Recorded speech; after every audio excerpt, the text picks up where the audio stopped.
Welcome to the HC Insider Podcast, a podcast dedicated to the commodities sector and the people within it. I'm your host, Paul Chapman.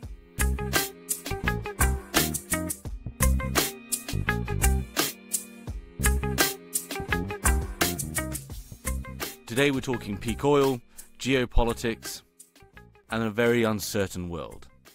Our guest is Doomberg. Doomberg is one of the most popular Substacks, focusing on energy, economics and finance. As always, you can really support the show by leaving us a positive review on the platform you're listening on. It really does help drive the podcast to a broader audience, which in turn allows us to get great guests. And as always, I hope you enjoyed the episode.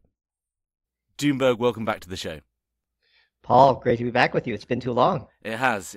And in that spirit, we're essentially doing a bit of a catch-up on some of the key articles that have caught my eye that you've been publishing on your Substack over the last quarter and a little bit more.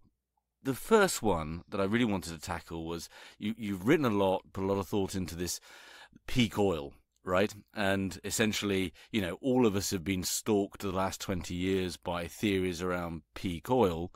There's been some morphing of that into peak demand, but can you just sort of, set the scene for us about what sparked your interest in the theories around peak oil and essentially your thesis about why it's not happening?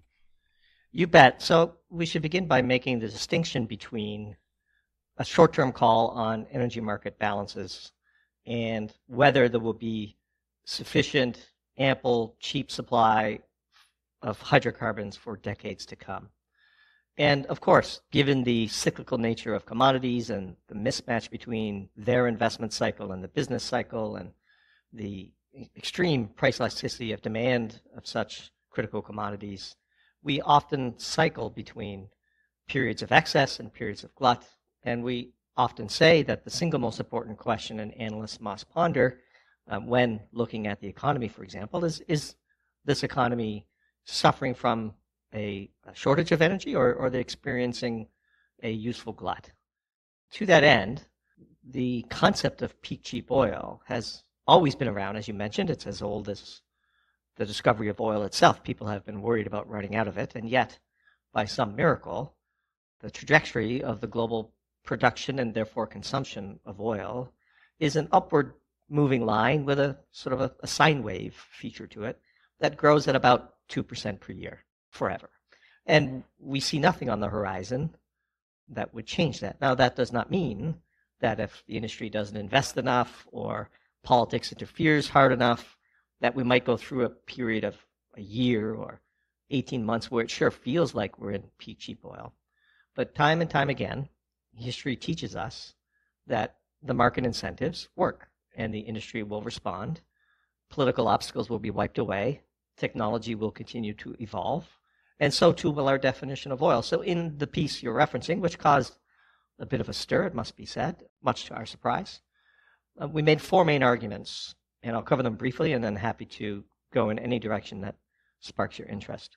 The first is that we as a society radically underestimate the technical power embedded within the fossil fuel industry. We think of them as old, slow, stodgy commodity operators, when in reality there are scores of thousands of brilliant PhDs and engineers and chemists and geologists and field technicians and so on that do the dizzying array of work that make modern life possible. And it would be nice if we treated them with a bit more respect once in a while.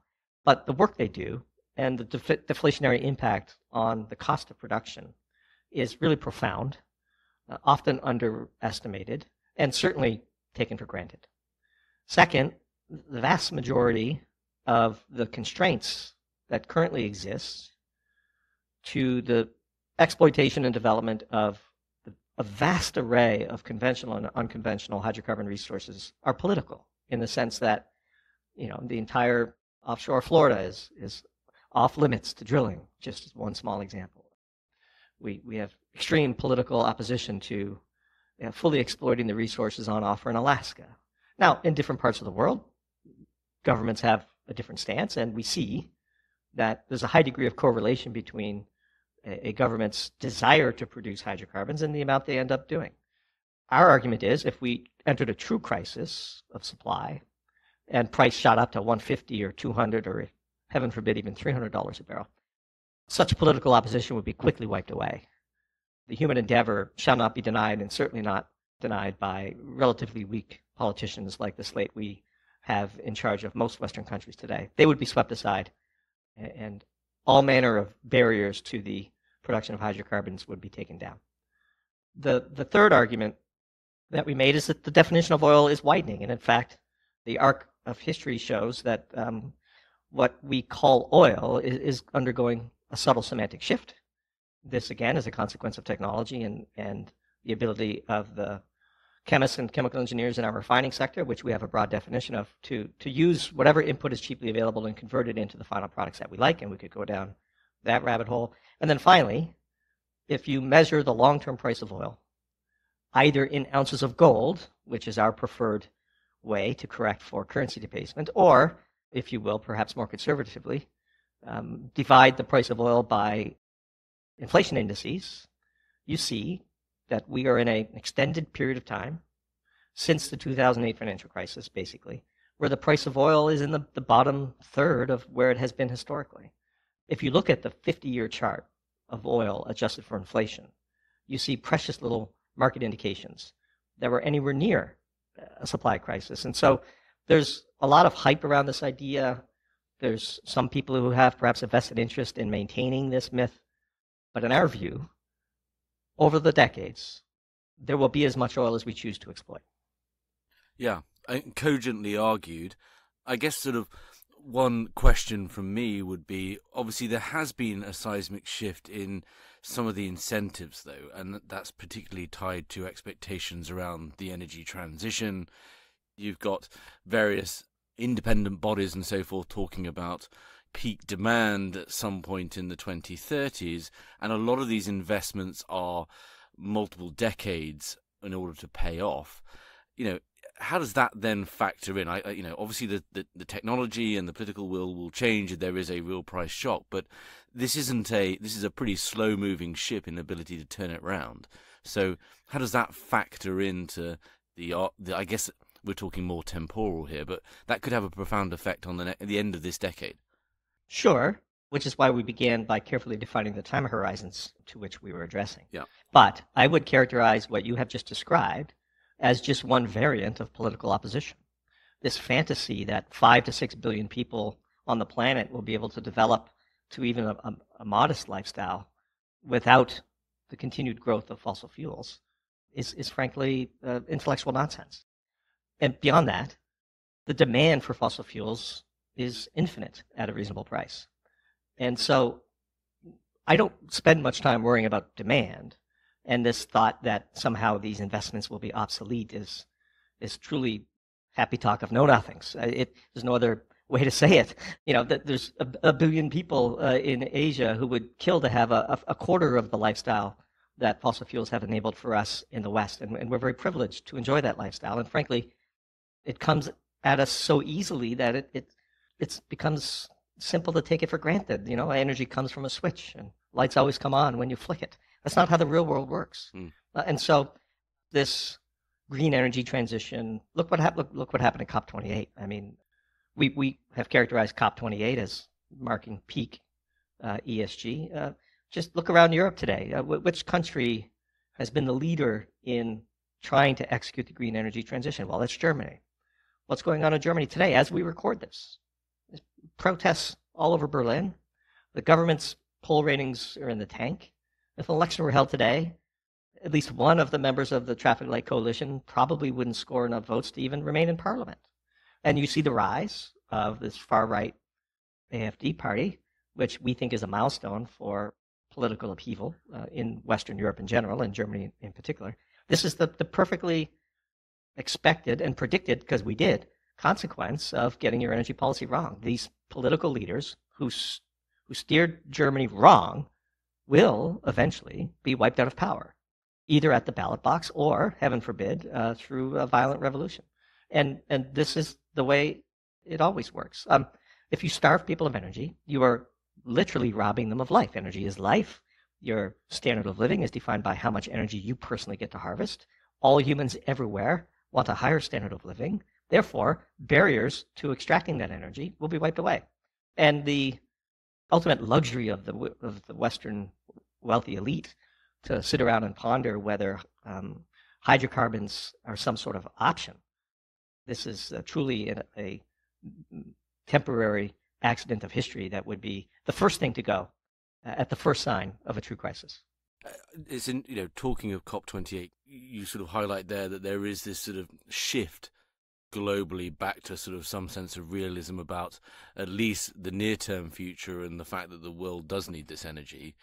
Can you just comment a bit more on that? And then secondly as well, as typified by Germany, as the Just Stop Oil campaigns globally, there is somewhat of a disconnect between generations, between parties and so forth, about the ability for us to turn off oil on the one side, and on the other side, some of the impacts and ramifications, and obviously the energy the climate change itself. That's set up as a really challenging political situation where there's no sort of, it seems to me, there's little common ground in the center about how to forge these. And you see obviously the Democrats in the US struggling with that, recognizing the need to grow the energy capacity of the country against an electorate that really doesn't want to do that. Yeah, I think this highlights something that we've been writing about for some time, and especially your comments about Just Stop Oil and perhaps the upcoming generation have a different view. First of all, it's perfectly understandable that they have this view because they have been sold what we call the big lie. And the big lie is that we can remove ourselves from our dependence on fossil fuels with minimal impact on our current standard of living. And that is provably untrue. Physics is undeniable. We cannot transition away from fossil fuels on any time frame that matters, climate models notwithstanding, without crushing the current standard of living of much of the West and simultaneously, and perhaps even more morally repugnant, stifling the development of the global South. You just can't do it. And the longer we continue to peddle this big lie, especially to the younger generation, the harder it will be to re-educate them. The realities of the situation must eventually be confronted. Now, as it pertains to COP28 and your references to a bit of a reconciliation with reality, we do see what we would characterize as green shoots of logic beginning to emerge, much to the chagrin of those on the far environmental left, of which we would include the likes of Just Stop Oil.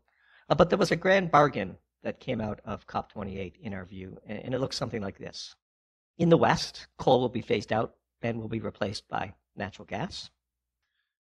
The developing world will continue to burn coal to improve its standard of living. There was no talk of meaningfully restricting China's plans, for example, or India's plans, or Indonesia's plans, or Pakistan's plans. Where possible, carbon capture and sequestration will be used to minimize direct CO2 emissions globally, and we would be the first to support such efforts. The biggest thing to come out of COP28 was an industry commitment to minimize methane emissions. I think this will have a real and tangible impact on the future trajectory of global warming gas emissions, especially when you correct for how much higher a global warming potential gas methane is compared to CO2. Only by 2030, though. I mean, it's quite an extended timeline. Yeah, but you'd be surprised. I think if you challenge industry, by the way, I mean, methane's role in the atmosphere dissipates rather quickly, and so once we've solved it, it's going to be analogous to once we handled the fluorocarbon situation and the ozone hole back in the 80s. This will be solved once and solved forever. Then the last 2 points is nuclear power will be accelerated. I think that one of the biggest readouts of COP28 is that nuclear is finally and definitively labeled as clean, and the old school Malthusian opposition to civilian elemental energy is dying away. And then the West will continue to tinker around with solar and wind and electric vehicles, pretending as though these are going to have a meaningful impact anytime soon. And in our view, that is, from an investor lens, the broad strokes of the spoken and unspoken agreement that came out of COP28. Moving on, you write also a lot, obviously, about geopolitics and how that impacts the broader economy as well as, obviously, the energy economy. And that is one thing that is going to probably be different going forwards versus the last 20 years, as we've talked a lot about on this podcast, is a lot of the assumptions about how the oil markets operate and the energy markets more broadly are based on efficient flows, efficient markets, and so forth, that is changing. Can you sort of, I guess, set us the scene on where you see that today? And then you've also written a lot, quite interestingly, about, OPEC has obviously dominated most of the producing countries to date, but we could see some shifting alliances, or some of them seem far off. But the power of, you talk about, if the Western Hemisphere really had its own oil-producing alliance and the impact that could have. Can you just, I know that's a lot in that question, but I'd love to get your take on the geopolitics of oil. Yeah, fascinating question. And let me start by saying it's a great bridge from the last discussion, because imagine where the price of oil and natural gas would be today if we didn't have a hot war between, hot proxy war on the edge of Europe's doorstep between nuclear superpowers, or a kinetic conflict set to perhaps expand all across the Middle East, and tensions between China and Taiwan. Despite all of those geopolitical tensions, oil is still trading in the low $70 a barrel, at least WTI. Imagine if peace broke out, or imagine if Russia and China and the U.S. got together and decided to collaborate instead of this agenda of war that seems ever omnipresent. And so, but there is undoubtedly a major shift in geopolitics that does impact energy, and we believe this is all born from the U.S. shale revolution. If you look at the geopolitical strategy of the U.S. in the post-domestic peak oil of the 1970s, the intellectual elite in government in the U.S. believed in peak oil and believed in Hubbard's peak. And in fact, the data would buttress that belief, because the U.S. slowly began to decline its oil production until the shale revolution. And so as a consequence of the U.S. being a net energy importer of size, it had precious little choice but to use its blue water navy to police the world and allow the efficient flow of energy, because the U.S. needed it.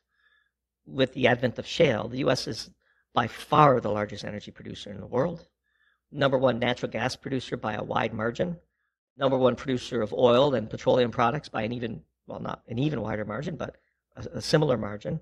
In fact, when you look at natural gas liquids, condensates, and oil, just since 2010, the U.S. has added the equivalent of 2.5 Saudi Arabias. Yeah. It's stunning.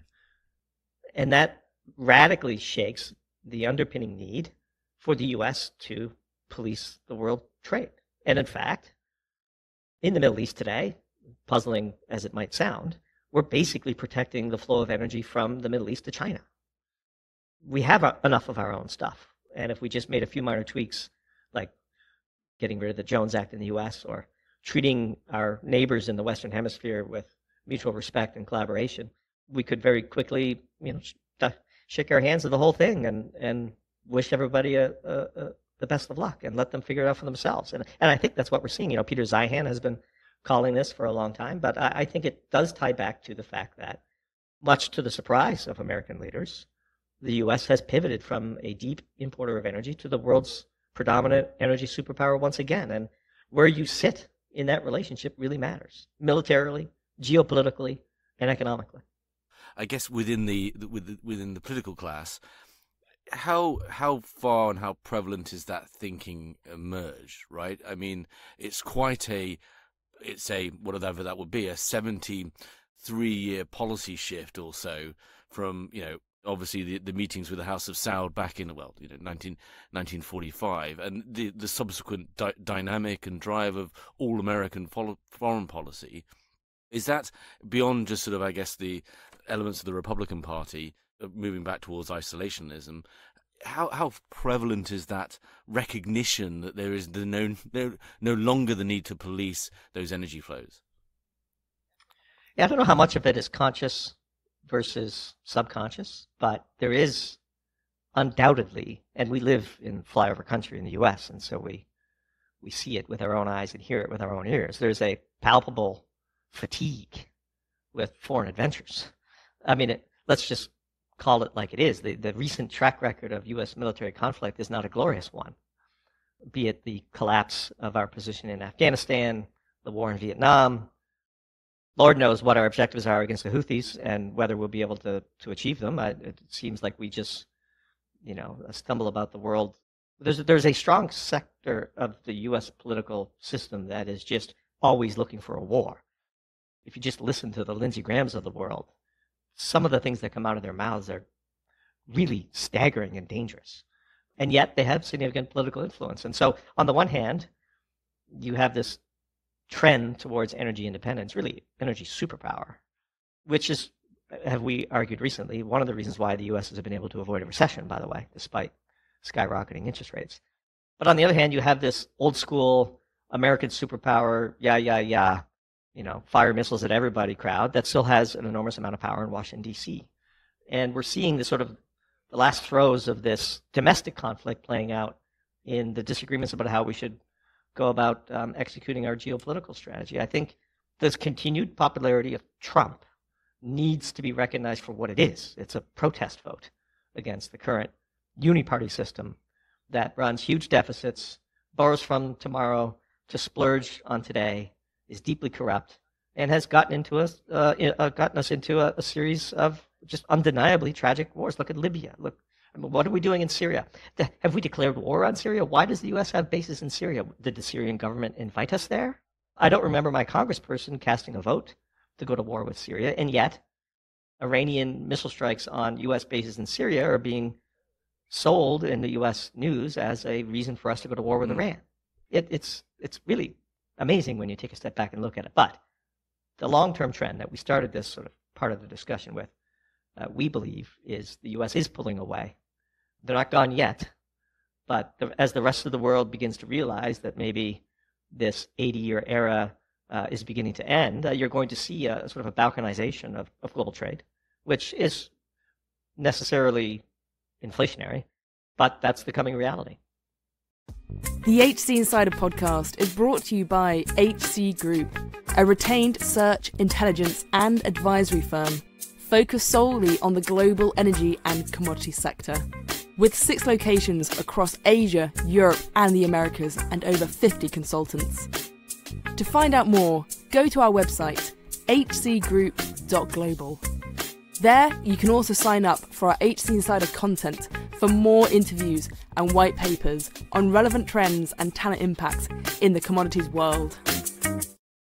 Evidently, as well, you're seeing China move in foreign policy, particularly around energy, closer to the Middle East, and a catalyst to that is the events going on right now as we speak around the Straits of Hormuz and so forth, and those trade flows being imperiled.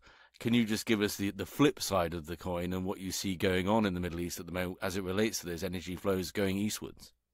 Well, this will be a true test of Chinese leadership, won't it? I mean, it's pretty undeniable that they have a far better relationship with the likes of Iran than we do, to the extent that Iran can be leveraged to get the situation with the Houthis in Yemen under control. We would assume it would be in China's best interest to do so. Now, the U.S. might not like China playing such a role, which would, of course, elevate their status in the region. But, we truly are at a dangerous time. And look, back to the discussion of peak oil and so on. Like, if war truly spread across the entire Middle East, oil won't be trading at $70 a barrel for very long.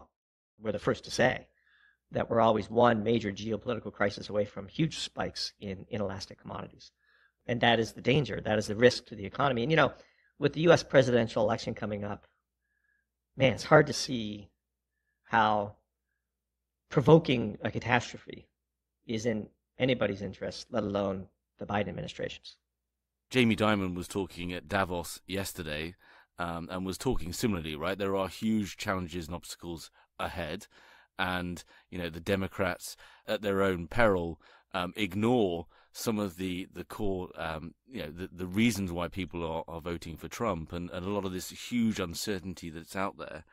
The volatility in the world, driven by geopolitics, driven by economics and these many circumstances, countries find themselves in circumstances around the world they've never been in before, right? The level of debt, the lack of consumer demand versus investment in China's case. Also, population declines, we've covered on this podcast as well.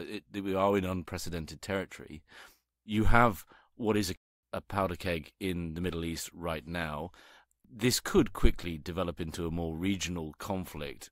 What are you thinking about that? What do you think the risk is there, and where does Russia come into that? Because again, another source of geopolitical uncertainty. The October 7th, of course, was a tragic day that we all remember, when Hamas, provoked the current situation by committing unspeakable atrocities.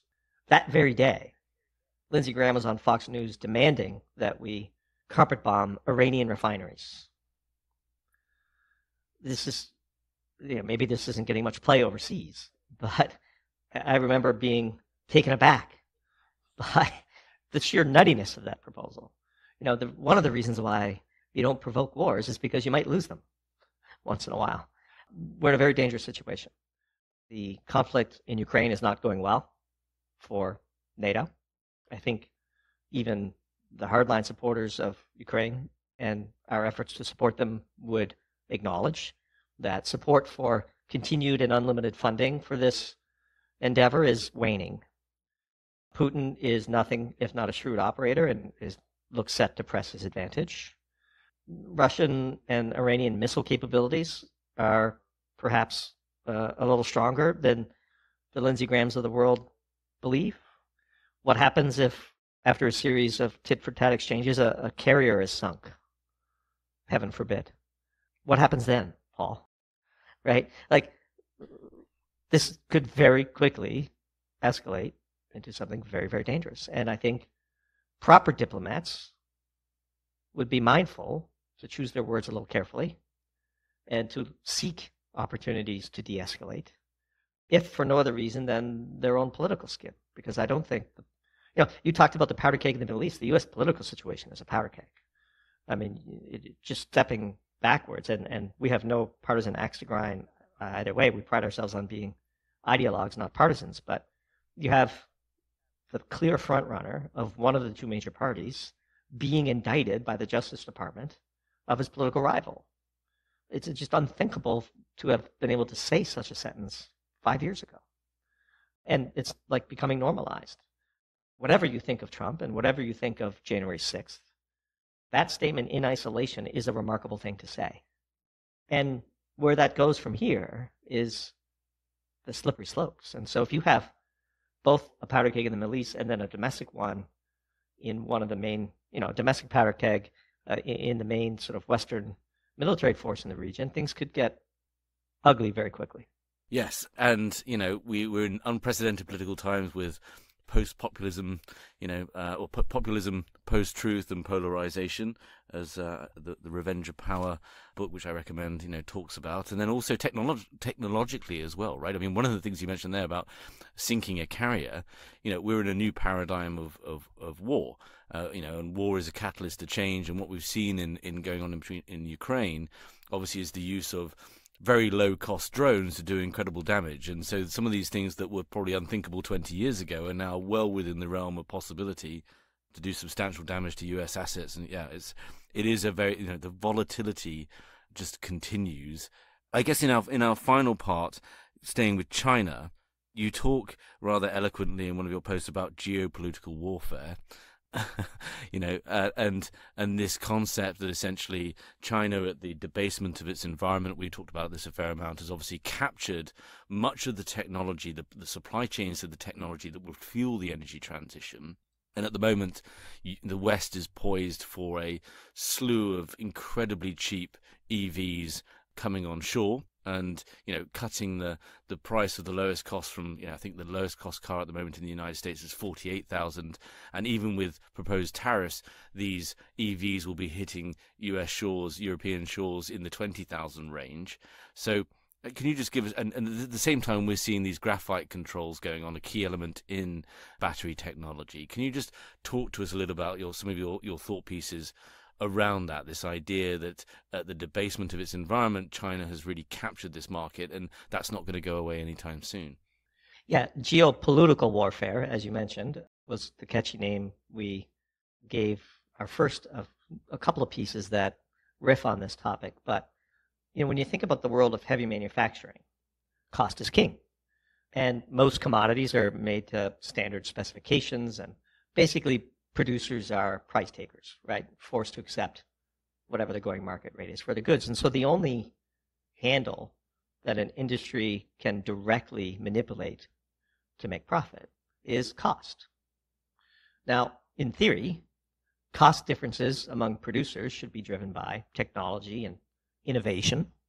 And if you have episodes of creative destruction where one group of companies brings to market new technology that puts another group of technologies or another group of companies out of business, well, such episodes of creative destruction are, on balance, quite healthy. But in the world of commodities, the reality on the ground often differs from theory in one really important way.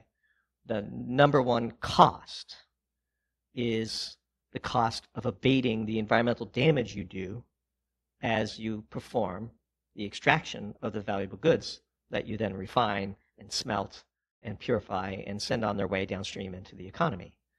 And if a country such as China chooses to monopolize a critical supply chain, one of the easiest ways for it to do is to simply loosen their pollution controls, allow their domestic manufacturers to get away with significant local environmental damage, recognizing that that is a price that you can pay for the strategic advantage of the economic power that comes from global monopoly. And they have done this over and over and over again. They've done it in the solar supply chain. They've done it in the battery supply chain. They've done it in rare earth metals, which are critical for motors of all types.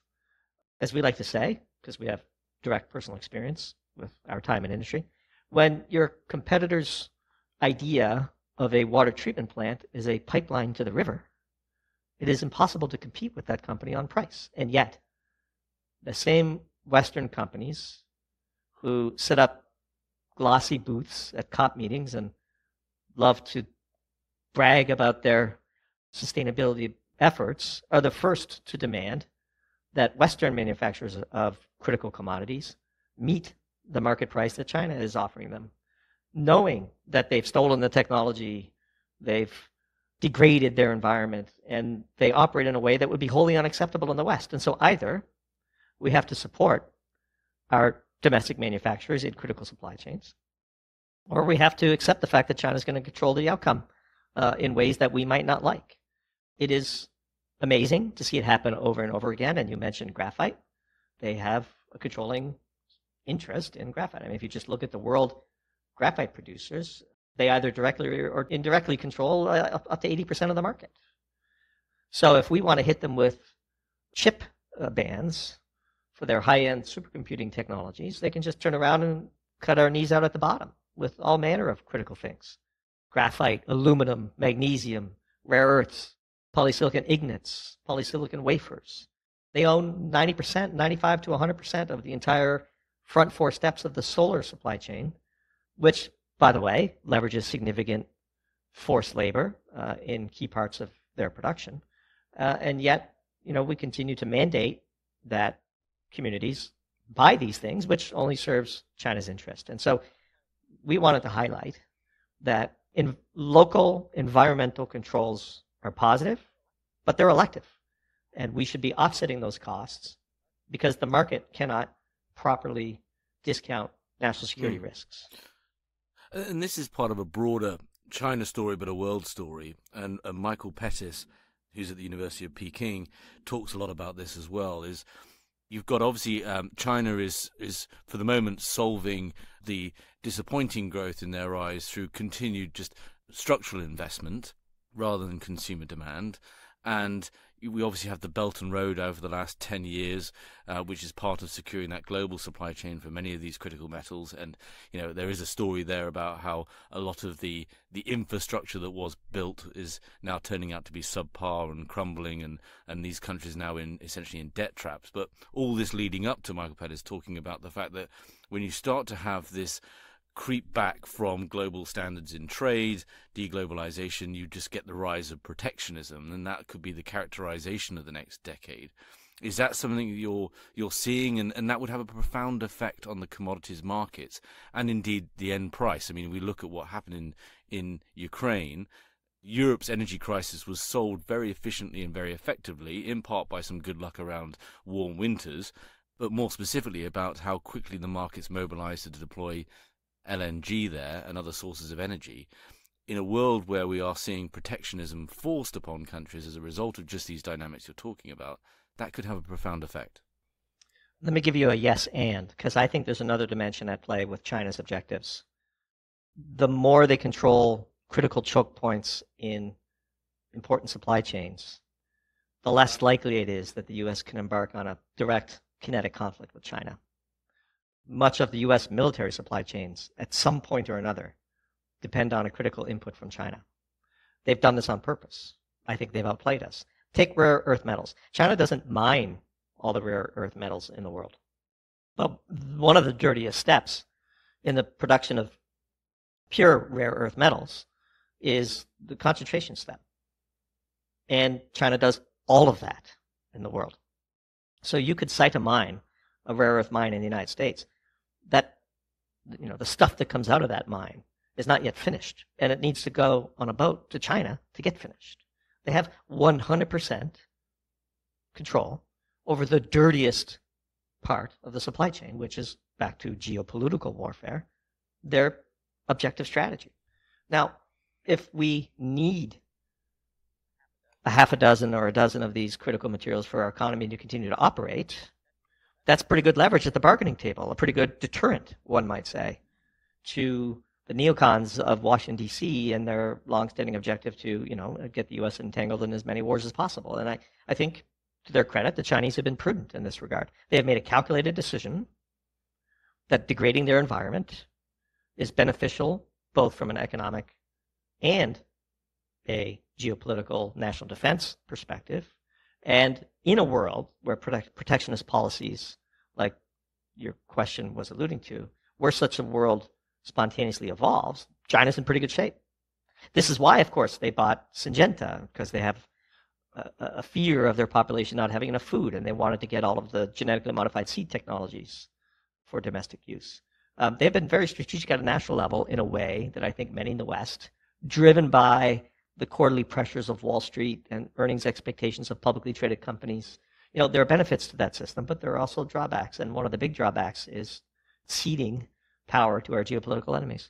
Well, it's easy to have a 15-year plan and also compromise your environment when you don't have an electorate, right, as well, right? I mean, it's no question about it. Fundamental differences in politics. Just taking a step back, and I would encourage people to go find you and your team's work on Substack, which I know is absolutely thriving. What strikes me about this conversation is, if we were to have this, I've been making it up, right, 10 years ago, the world was a much more boring place. What strikes me about this conversation is, if you're in leadership or in any role, looking at projects within the commodities world, suddenly the conversation has shifted from one of, for the most part, economics and local policies and so forth, to really now having to weave in so much more about political risk, security risk. It's a very different landscape for organizations to be investing in, whether it's hydrocarbon economies or the energy transition economies. I mean, how are organizations you've seen starting to sort of bring in the talent to be able to tackle that, or use firms such as yours to get that lens? Are you seeing a real pick up in demand for this kind of analysis? Yeah, I'd say, and there's been some unexpected benefits from all of this as well. There's a manufacturing construction boom in the U.S. that is unprecedented. The need to bring supply chains closer to their end use, and the days where you could just assume that just-in-time would always work are over. There are benefits to that, and there are downsides to that. We've talked a lot about the downsides, but one of the reasons the U.S. has escaped an election is because it's undergoing a manufacturing boom, running huge fiscal deficits to do so. Some would argue that this can't end well, but it certainly allows the current administration to extend and pretend beyond the election, for example. This is a really remarkable thing, what's occurring in the U.S. because of this bounty of hydrocarbons. Countries with an enormous amount of hydrocarbons and that run fiscal deficits with minimal recourse rarely fall into recession, and I think that's why the U.S. is doing so much better than Europe, for example, which is energy starved and in the process of deindustrializing. But yes, absolutely, I think there is a rising interest in how energy impacts the global economy. Whether that interest is maintained as the world experiences at least a temporary period of abundant and excess energy, which we undeniably have today, remains to be seen. But the popularity of our Substack, I think, derives from the fact that we're one of the few commentators in this space who have direct industrial experience, and we bring that lens to the analysis in a way that those who have only ever worked in government or at a university perhaps are less able to do. Yeah, and no doubt delighting and annoying people in equal parts as well. Along the way, as you say, ideologues rather than partisan, and it is a very, it's also a very shifting landscape as well, right? If you were to go back 3 years ago, just fascinating on this podcast, one of our most downloaded episodes early on was about what is ESG. Whereas today, the most downloaded episodes are very much focused on the hydrocarbon economy, because that's where a lot of the uncertainty is and a lot of the change is going on, and the need to sort of map out and position companies and projects within a very complex picture. Yeah, and I think to circle back to the very beginning of this conversation, it doesn't take but a 3 to 5% swing in supply to see a doubling or tripling of primary energy. And primary energy is way more important than its contribution to GDP, at least its direct contribution. It travels all the way down the supply chain directly to the consumer. Just consider how much diesel, for example, is used when you order something on Amazon and it shows up at your house the next day. The miracle of modern living is powered by fossil fuels today, and it will be for decades to come. But because swings as low as 3% can tilt the world from surplus to deficit, measuring the flows and analyzing where we are in real time is, as we said, we think the first job of any analyst. And as you mentioned, the partisan versus ideologue, when we made the call that we're seeing a glut of LNG, for example, and the U.S. is swimming in hydrocarbons, and the very definition of oil is undergoing a semantic shift, many people who are sort of, for whatever reason, would prefer a world with higher energy prices, maybe they have investments in that space, get like viscerally angry with us as though we had been disloyal. Our job, of course, is not to hope for a market outcome, but to try and analyze it and make sense of it, which is something we intend to do consistently. We intend to be around for decades, and the best way to do that is to continue to call it as we see it in real time. And sometimes we're wrong. And when we're wrong, we admit it and learn from it and correct it and publish it to our readers. And I think our loyal subscribers do appreciate that, and I think that's part of the magic of what we do. Yeah, fantastic. Well, I will put links to your Substack in the show notes, and people can obviously also subscribe to your free newsletter as well, which connects you to the Substack for further reading. And, I hope we can have you back on later on in the year and see where we stand in all this, because I do find getting your take is a refreshing and different look at some of the real core challenges, and many of them that there are in the energy and commodities world. All right, Paul, it's always a pleasure. I'd come back on every week if you'd have me, so just let us know, and we'll be right here. Good man. Thanks, Doomberg. Thank you for listening. If you enjoyed this episode and want to support the show, please give us a positive review on Apple Podcasts or Spotify. To find out more about HC Insider and HC Group, a search and advisory firm dedicated to the commodity markets, visit our website at www.hcgroup.global. There you can find out more about our services and our offices around the world. There you can also find more content, from interviews to insight pieces to more podcasts focused on the commodity value chains. Thanks again for listening.